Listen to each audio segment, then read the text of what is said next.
नवरात्रि के पहले दिन देवी शैलपुत्री की पूजा की कहानी। नवरात्रि के पहले दिन देवी शैलपुत्री की पूजा की जाती है, जो देवी दुर्गा का एक रूप है। देवी शैलपुत्री का जन्म हिमालय पर्वत पर हुआ था और उनका नाम शैलपुत्री इसलिए पड़ा क्योंकि वे पर्वतराज हिमालय की पुत्री है। इस दिन की पूजा का विशेष महत्व है और इसकी एक लोक कथा है जो बहुत प्रसिद्ध है। कथा। बहुत समय पहले की बात है, हिमालय पर्वत पर एक तपस्वी और संत महर्षि ने कठिन तपस्या की। महर्षि को यह वरदान मिला कि उनकी पुत्री दिव्य और असाधारण होगी, जो किसी भी संकट का सामना कर सकेगी और दुनिया को बुराई से बचा सकेगी। कुछ समय बाद हिमालय पर्वत पर पर्वतराज की पत्नी से एक कन्या ने जन्म लिया। यह कन्या इतनी सुंदर और शक्तिशाली थी कि उसके रूप और गुण देखकर देवता भी आश्चर्यचकित हो गए। उन्होंने उसका नाम शैलपुत्री रखा क्योंकि वह हिमालय पर्वत की बेटी थी। एक दिन जब असुरों ने देवताओं के खिलाफ युद्ध छेड़ दिया और देवताओं को पराजित कर दिया, तब देवताओं ने भगवान शिव से मदद मांगी। भगवान शिव ने अपनी पत्नी देवी पार्वती से कहा, तुम्हारे अंदर अपार शक्ति है, तुम ही असुरों का संहार कर सकती हो। देवी पार्वती ने अपनी तपस्या से शक्ति प्राप्त की और देवी शैलपुत्री के रूप में एक नई शक्ति का रूप धारण किया। अब वह न केवल सुंदरता और दया की प्रतीक थी, बल्कि उनकी वीरता और शक्ति का कोई मुकाबला नहीं था। देवी शैलपुत्री ने असुरों से युद्ध किया और उन्हें पराजित किया। देवताओं ने शैलपुत्री की पूजा की और उन्हें अपने साम्राज्य का रक्षक मान लिया। लोक कथा का संदेश। लोक में यह कथा सुनाई जाती है कि देवी शैलपुत्री ने अपनी शक्ति से न केवल असुरों का नाश किया, बल्कि यह भी सिद्ध किया कि शक्ति, साहस और आत्मविश्वास से कोई भी मुश्किल आसान हो जाती है।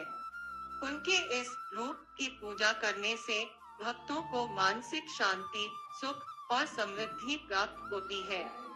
नवरात्रि के पहले दिन देवी शैलपुत्री की पूजा करने से यह भी संदेश मिलता है कि हमें अपनी आंतरिक शक्ति को पहचानना चाहिए और जीवन में आने वाली हर चुनौती का सामना साहस के साथ करना चाहिए। निष्कर्षतः इस लोक कथा के माध्यम से हमें यह सीखने को मिलता है कि जैसे देवी शैलपुत्री ने अपनी शक्ति से असुरों को पराजित किया, वैसे ही हमें भी अपने अंदर छिपी शक्ति और साहस को पहचान कर जीवन की कठिनाइयों का सामना करना चाहिए। नवरात्रि के व्रत में देवी माँ की पूजा और उपासना के साथ साथ विशेष रूप से आहार पर ध्यान दिया जाता है। इस दौरान भक्त अपनी शारीरिक और मानसिक शुद्धि के लिए उपवासी रहते हैं और कुछ विशेष आहार करते हैं। नवरात्रि के व्रत में खाए जाने वाले खाद्य पदार्थ मुख्य रूप से ताजे, शाकाहारी और पवित्र होते हैं। नवरात्रि में व्रत रखने के दौरान निम्नलिखित खाद्य पदार्थ खा सकते हैं। फल। व्रत के दौरान सबसे सामान्य आहार फल होते हैं। आप सेब, केला, अनार, पपीता, संतरा, तरबूज, मौसमी, जामुन आदि खा सकते हैं।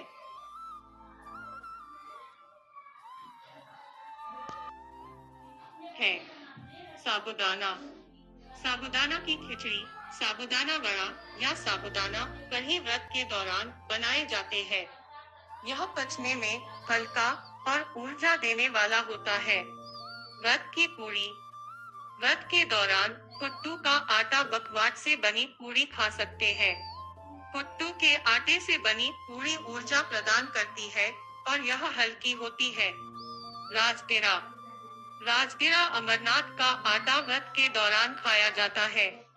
इसका उपयोग पूरी, पराठा, खिचड़ी और हलवा बनाने के लिए किया जा सकता है। यह सुपाच्य और पोषण से भरपूर होता है। सिंघाड़ा। सिंघाड़ा का आटा व्रत के दौरान खाने के लिए बहुत अच्छा होता है। सिंघाड़ा से बनी पूरी हलवा या रोटियां खाई जा सकती है। पठानी पठानी का आटा, जिसे कुट्टू का आटा भी कहा जाता है, इसका प्रयोग व्रत में पूरी या पराठा बनाने में किया जाता है। दही और शहद दही और शहद भी व्रत के दौरान खाया जा सकता है, क्योंकि यह पचने में हल्का और स्वादिष्ट होता है। साथ ही यह शरीर को ठंडक भी प्रदान करता है। मखाना मखाना को व्रत के दौरान स्नैक के रूप में खाया जाता है। इसे तला हुआ या सेककर खाया जा सकता है। यह हल्का और पौष्टिक होता है। सौंफ और अदरक सौंफ और अदरक का सेवन व्रत में किया जाता है। यह पाचन को बेहतर बनाता है और शरीर को ताजगी देता है। फलाहार की मिठाइयाँ व्रत में खाने के लिए कुछ मीठा भी चाहिए, तो आप गुड़, शहद, नारियल और मखाने से बनी मिठाइयाँ जैसे पेड़ा या बर्फी खा सकते हैं। कच्ची सब्जियाँ व्रत के दौरान कच्ची सब्जियाँ जैसे खीरा, गाजर और शलरी खाई जा सकती है। यह ताजगी देने वाली होती है और आसानी से पच जाती है। नारियल पानी नारियल पानी पीने से शरीर को ठंडक मिलती है और यह हाइड्रेटेड रखने में मदद करता है।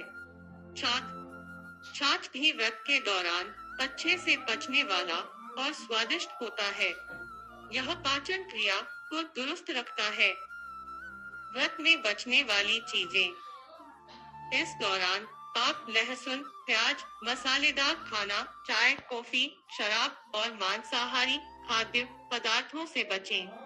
इन आहारों का सेवन करके आप नवरात्रि के दौरान अपने शरीर को शुद्ध रख सकते हैं और माँ दुर्गा की पूजा में सही मनोबल के साथ भाग ले सकते हैं। अगर वीडियो अच्छा लगे तो लाइक, शेयर, कमेंट्स जरूर करें।